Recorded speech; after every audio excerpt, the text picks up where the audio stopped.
যখন তখন আমাদের সেট উল্টে যেতে পারে। আপনারা দয়া করে সেট থেকে দূরে থাকুন, কারণ কিছু হলে কমিটি ও সাউন্ড সিস্টেম কোনো দায়ী থাকবে না। ভিউয়ার্স, তো আশা করি সকলেই ভালো আছো। তো ফাইনালি পৌঁছে গেলাম খেজুরি আদর্শ বিদ্যাপীঠ হাই স্কুলে ফুটবল খেলার ময়দানে, তো যেটা বোর্ডিং হাউস বলে আমরা চিনি। তো ওখানটা আজকে প্লাটিনাম জুবিলি অনুষ্ঠান শুরু হবে আর কিছু সময় পর। তো সেই উপলক্ষে এসবি মিউজিক চলে এসছে সবাইকে আনন্দ দিতে। তো বন্ধুরা প্রায় 35খানা বক্স সেট নিয়ে চলে এসছে, এবং মেশিন সেট রয়েছে, এবং 8খানা লাইনার রয়েছে।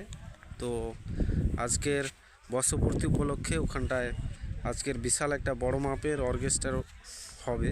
তো সেই কালচারাল প্রোগ্রাম যদি কেউ দেখতে চাও চলে এসো। আমি তো খুবই আনন্দিত এসবি মিউজিকের কোয়ালিটি দেখে। তো চলো প্রথমে মেশিন সেটআপগুলো দেখাই।